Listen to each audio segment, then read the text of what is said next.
All right, I think that we are just about ready to kick things off. So if you are just logging in, hello and welcome. I am extraordinarily excited to kick off this panel with a group of people that have made a major impact on my career, and now I get to share them with you. So my name is Holly Proctor. I'm the VP of Sales at Clary, and I have three people that have joined me today to share some wisdom on the revenue leader's career path. So we had Hannah Goldberg. She's head of sales for major accounts at Zoom. Welcome, Hannah. We have Catherine Hurley. She's Senior Director of Mid-Market and Enterprise Sales at LinkedIn. And welcome, Catherine. And we have Peter Kim, Senior Vice President of Sales at Relativity. So welcome, Peter. We are thrilled to have you three. And to kick us off, I just have one quick thought, which is, as I think about the revenue leader's career path and something I've thought a lot about for myself, I am enormously grateful that the field that we have chosen has allowed us to live in a world of abundance, not scarcity. We have tons and tons of options, gratefully, for the potential path that we can take as revenue leaders. And today we're going to spend some time thinking about how those potential options have an impact on the choices that you could take throughout your career and some potential tips to consider as you build a career in revenue. So to kick us off, we're going to start with Peter. And our first question is, what are the things that you look for when you are assessing career opportunities, Pete? Yeah, so Holly, thanks for inviting me to be on the panel. I'm excited. Thanks, Clary. Really cool event you guys are hosting here. So it's a really great question, and it's one that I think is quite personal, and I think it needs to be answered by the individual depending on where they are in their career journey themselves. But here's some basic advice that I often give. One of which is to make this personal, meaning go through the process of figuring out what you're seeking as you're plotting out your career. Where are you in your career arc? What are the things that you're optimizing for? And more specifically, outside of like literally write them down on a piece of paper, you stack rank them.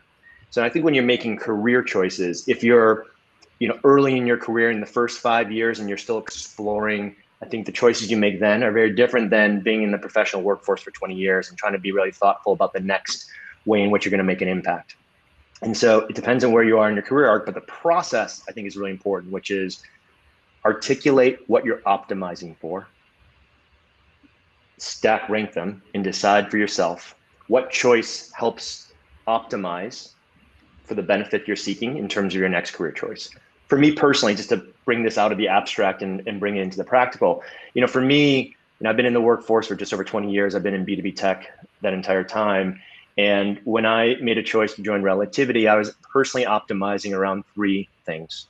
First and foremost, the purpose of the company. I'm at a stage where I want my work output to know, I need to know that my work output is having an impact of positivity, creating value for people. The second thing was the people, to be surrounded by people I enjoy just on a personal level, but to also learn from myself and also be part of an organization that was interested in being led and shared values that I have. And then thirdly, product. So, I think as a revenue leader, selling Me2 solutions, I wanted to be a part of a product organization that I felt, I could really get behind. And so for me, purpose, people, and product was the lens that I evaluated. Very important. You should articulate it, stack rank it, lens to evaluate any of your opportunities in the future.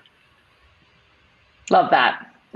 Thanks for sharing, Pete. I know you've been super thoughtful about that, for the roles that you have taken and roles you've guided me on.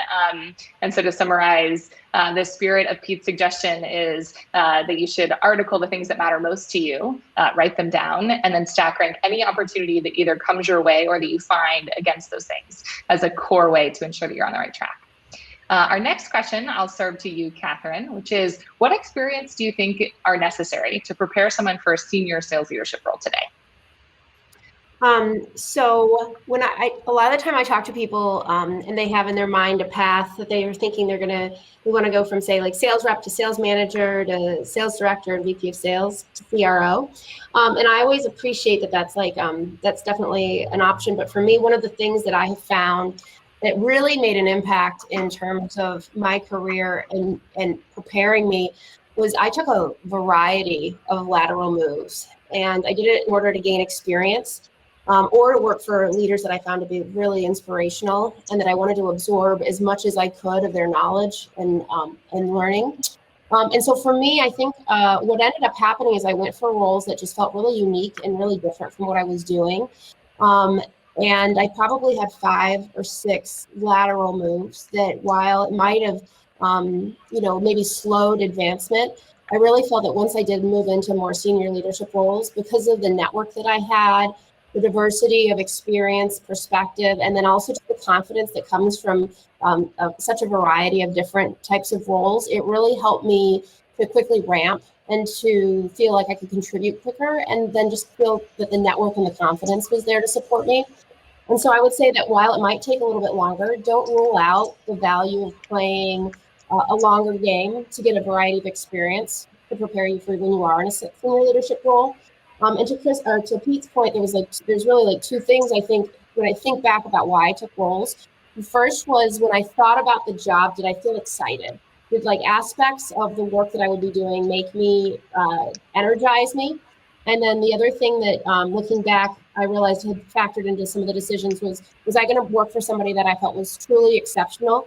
And I didn't want to let the opportunity to work and learn from them go.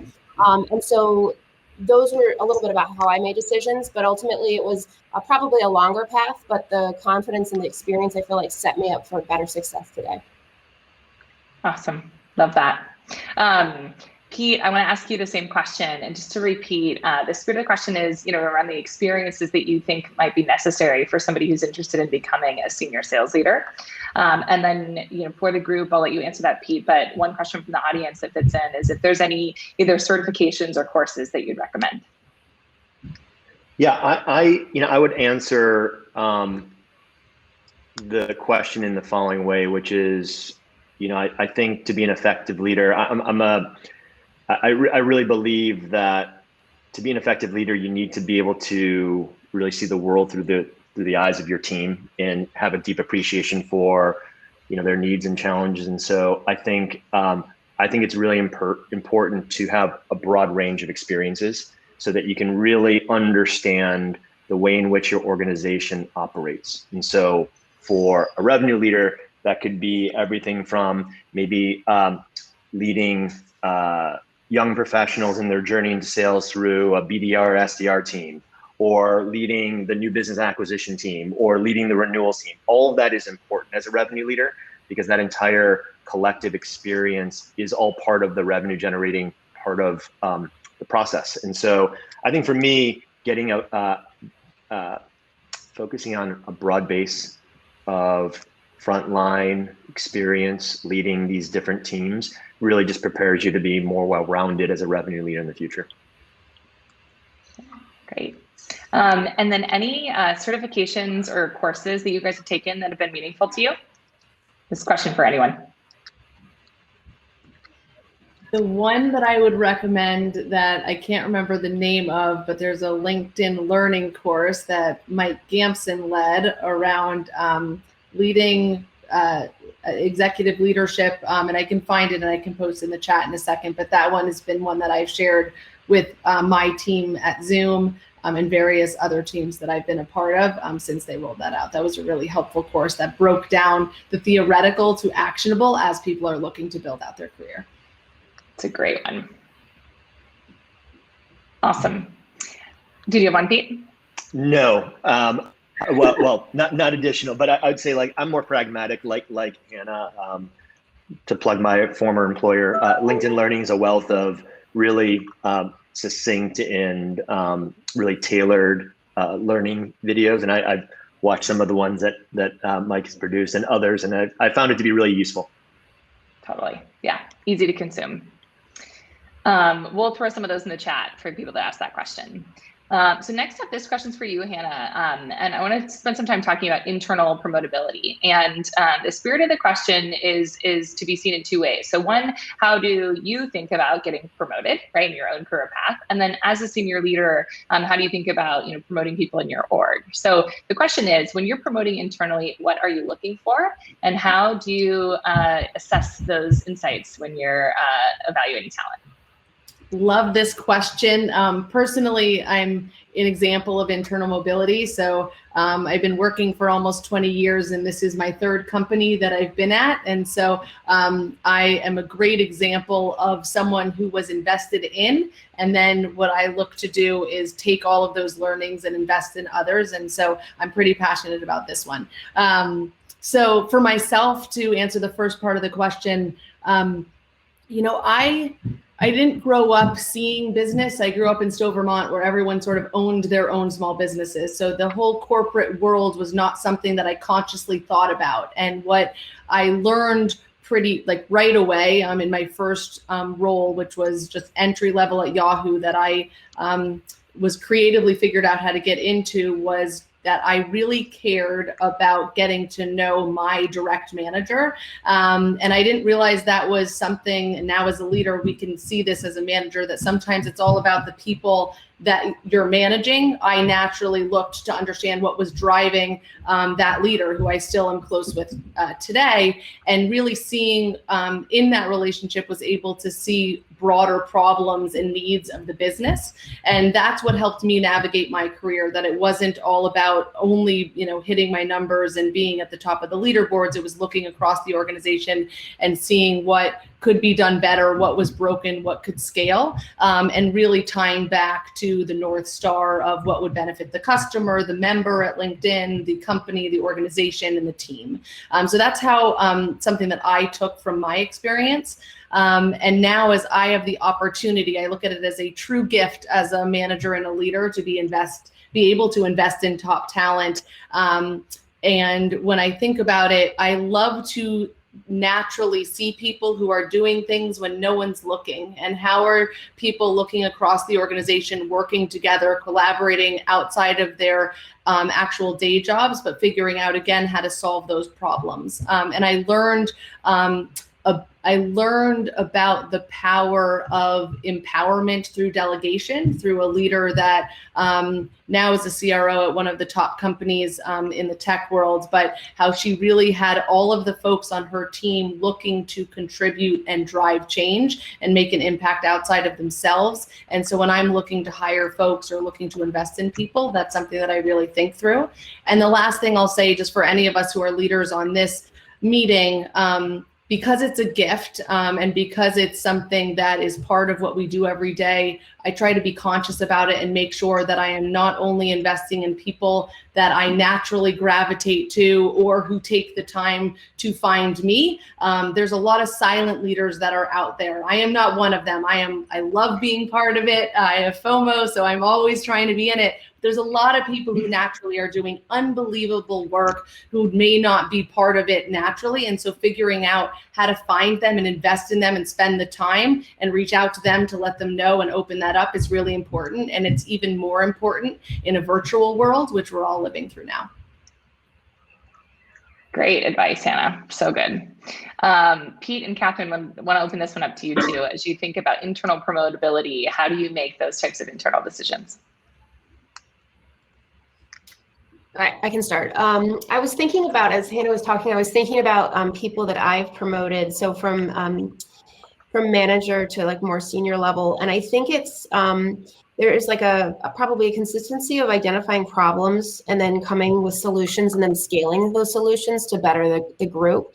And so the more that you can do that, then the more confidence I have in stepping back to then give you more and more. And so if a good barometer, if I feel like a group, a discussion or a project is going really well in my world, is like I might not say much or I might not be very involved because the quality of the discussion or the progress of the initiative is going at a pace and a quality that I don't feel my interjecting can add to it. That means the person leading it is doing, like, I can't help them do any better than they are.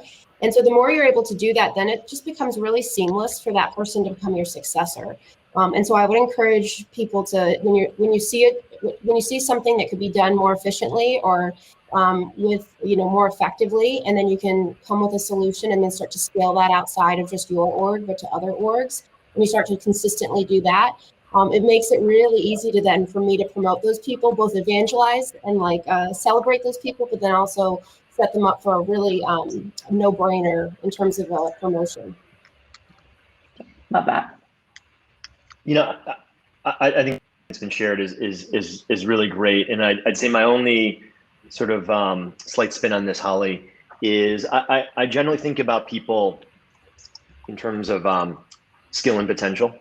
And so, you know, for me, I think about, you know, the idea of promoting from within and encouraging internal mobility. What you're really looking for, some of those high potential people, that have really large upside, that can take opportunities and manifest the opportunity, the potential into skill, build from that skill, reset the bar in terms of their potential, and put them in opportunities that allow them to grow and develop. And so for me, when I think about internal mobility and assessing talent, I think about it on a talent and skill, on a potential and skill spectrum. And I'm always looking for individuals that have incredible base of skills with a lot of potential that you can put in front of them an opportunity, which they then seize, build a new foundation of skills, raise the roof on their potential, and seize that opportunity and thrive. And, you know, for me, nothing gives me greater joy than to see people grow and develop and to seize those challenges. I had the great fortune of working with all of you all and seeing you actually manifest that. And it's just more fun. And so that for me is how I think about it, skill and potential continuum. Great, love it. I'll share just one thing here on this topic, and you know, something I've learned a lot. I think Pete, you gave me this framework, but you know, when thinking about internal mobility, often a couple of things come up. One is, what is the right timing for somebody to get promoted, especially when you're earlier in your career? You know, you put in a year, and you're sort of like, what's next for me? You're seeing people around you get promoted, and you know, at LinkedIn, we worked for our, you know, Sarah at the time, Mike Gamson. He used to say, you know, that you don't promote somebody once they've you know, he's like, don't shoot until you make it, but shoot until you can't miss. And the difference between getting it right once versus consistently repeating, you know, that success is when it's probably time to evaluate a transition and role.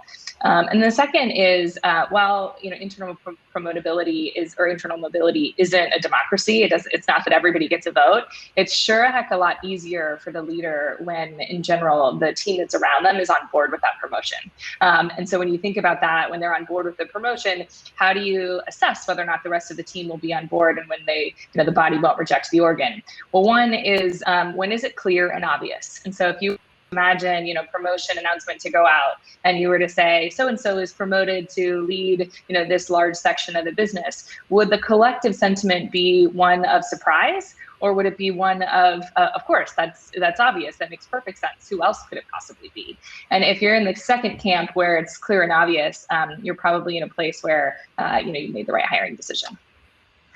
The next question I want to play out is moving around some advice as you guys assess, you know, your career path to date, and you think about all the lessons that you've learned, no question, a lot of them.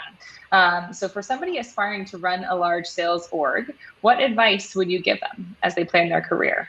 So Hannah, we'll start with you for this one. So this one is fun for me now also because I've been at Zoom now for 2 years. This was the first time I've come in as a leader and didn't grow from the ground up. So thinking through what to do to come in and lead a large sales organization was something that I had to take a step back on in a world that I did not know. And that was new from a people perspective, from an industry perspective, from a process perspective, really insert anything, was an entirely new world. And so what I would say now, 2 years in, that could be helpful to anyone looking to run a large sales organization is really thinking about, it ties back to what I said before, but mapping out the North Star and figuring out what's the North Star of the customer, of the company, of the organization, of the leadership team, of the field, and then the cross-functional world as well. And my team actually teases me because I always think in we, because I'm an identical twin, so I've never spoken in I my entire life. But I believe that's really helpful as a sales leader, and something that in order to succeed, you need to think outside of just the scope of the sales org that you run. You have to think about the cross-functional organization and really map out the entire customer journey and work closely together with the folks who partner with you. That's the customer success team, sales engineering, business development rep, that involves marketing. So how do you really lean in and partner and build true partnership with your cross-functional partners and figure out a way to be better together. And that is what I believe separates a business leader from a sales leader, which is something else I know that all of us have spoken about at different parts of our career, and something that I've had the fortune of doing and building at Zoom in a way where it wasn't where it wasn't done first. So that's what I would focus on more when I'm thinking about leading a large sales organization. Great, thanks, Hannah. Catherine, what about you? Lessons learned over your career? So I love Hannah's point of just the strength of cross-functional partnerships. So I think that can't be that's like, you can't overstate that. I'll share a learning that I had probably sometime in the last it was probably a couple of years ago, but it was really impactful and changed how I changed how I show up as a leader. And I always compare it to like, I set the comparison of you go to somebody else's party and you're a guest at their party and you want to have a good time at their party. And I've always thought of myself with my staff and my team as the host of that party, right? So my QBR, my calibration, my offsite, I'm the host. And I had this real eye-opening realization when I realized that I was showing up as a guest to my boss's QBRs and offsite, and what I really needed to do was show up from a place of service and figure out how do I make this party maximize the depth of thought or the dialogue or the inclusion or whatever it may be to serve the host who's my boss, right? So not just to show up as a guest, say my piece and leave, but actually figure out how can I contribute to make this as valuable for everybody and for the organization as it can possibly be. And I will also note that that wasn't necessarily like totally foreign to me, but I had viewed that under the lens of like power, right? And like trying to insert my power. And so when I changed that lens to a lens of service, because I could feel how much I appreciated when people came to my QBRs and did the same for me. And so it really changed how I showed up as a leader among leaders. And the lens of service was very helpful and made me really comfortable doing that. So I would encourage people when you're going to things that are, your team meeting or something that your direct manager or somebody else is leading, find a way to enrich that outside of just being a participant. Such great advice, an amazing analogy. And I always want to go to your parties. Pete, what about you as you think back on your career, lessons learned? Yeah, I guess the way I would think about what I've learned about sales leadership, revenue leadership, is that, I think I used to imagine that being a great sales leader would be about being a master of the art of the sale. And I think there's many elements that is true. There's an element of being an artist in the sale, and that's part of what makes you successful as a leader and creating teams that win. But it's also the science of the sale. And I think as a today leader, having not only the art, but the science of what it means to operate effectively within a sales team, sales organization is really important. For me, the science is everything from, the basic metrics, the KPIs, the things that drive real behavior, to tooling, sales stack, things like Clarity, other sales tools and systems.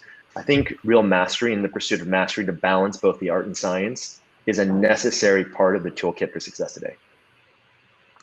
Yeah, for sure.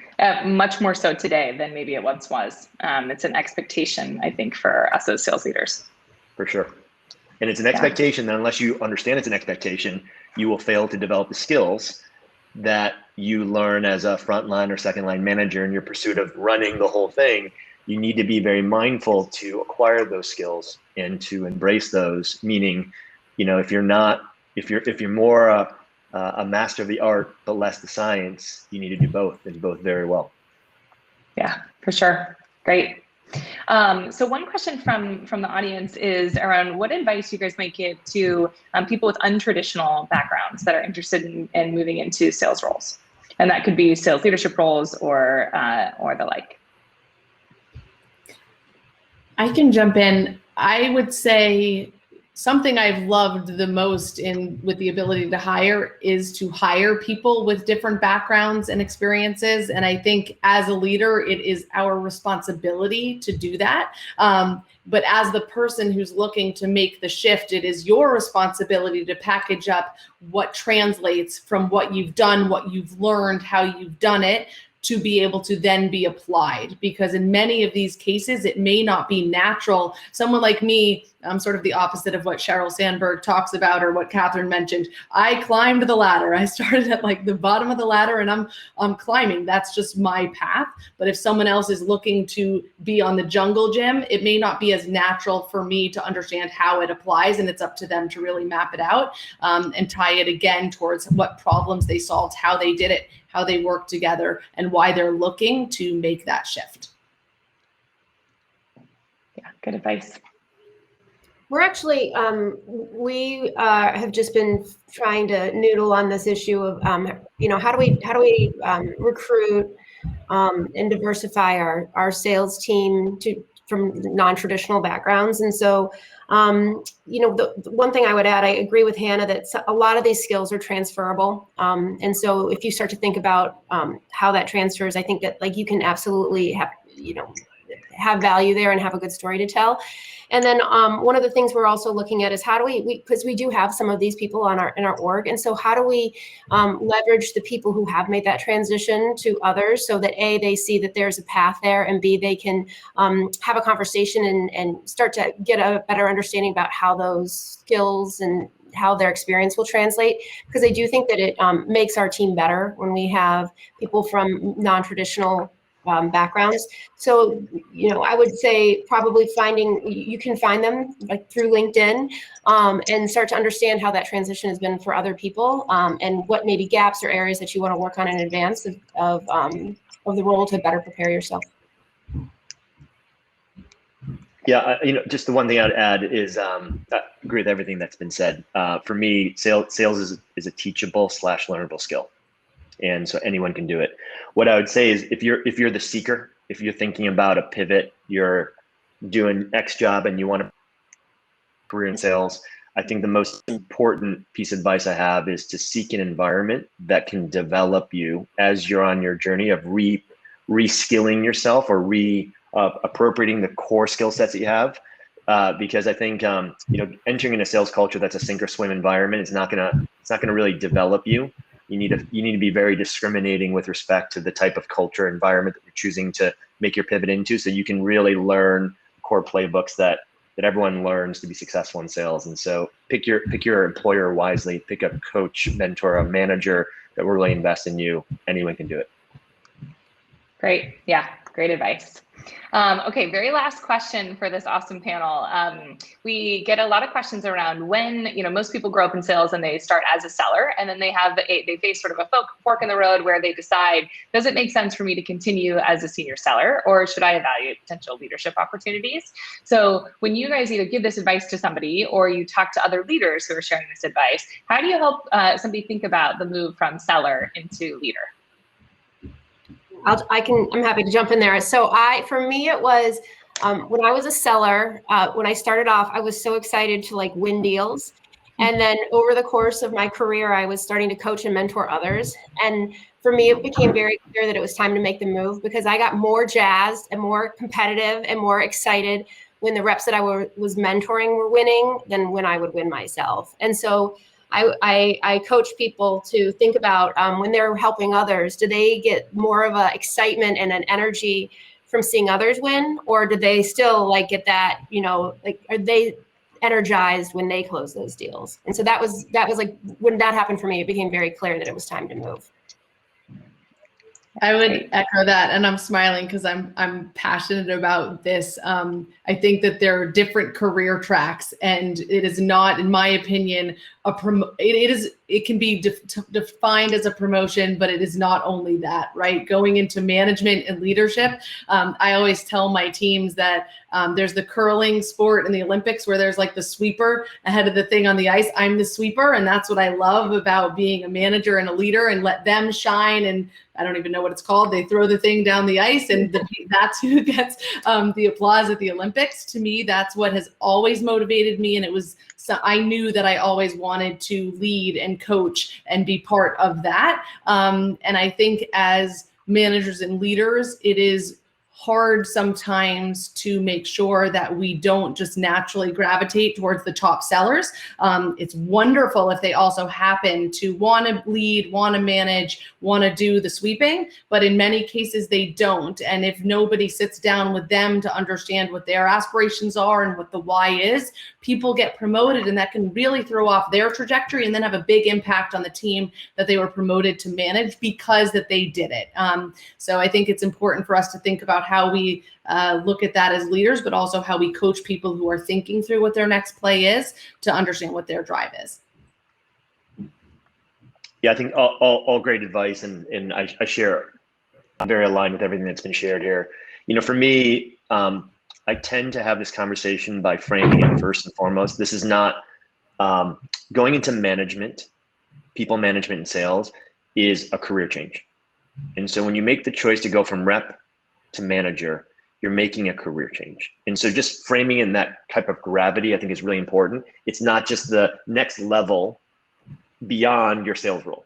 And so it's a different job. It's a career change. I think accepting that truth is really important. Secondly, as a person that's about to embark on a career change, but the unique thing is you're going to rely on a lot of the skills that you acquired as an individual seller.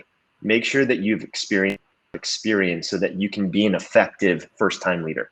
In other words, don't basically exercise patience. Make sure you've grounded yourself in the broadest base of skill sets that you feel that you need to draw from as a emerging new leader, so you can impact your reps as positively as possible. So make sure you've amassed those skills before you make the career change, are the two pieces of advice that I tend to give. So sound. Amazing. You guys are phenomenal. Thank you so much for sharing with me and with everyone that joined us today. I really, really appreciate all your insight and your time.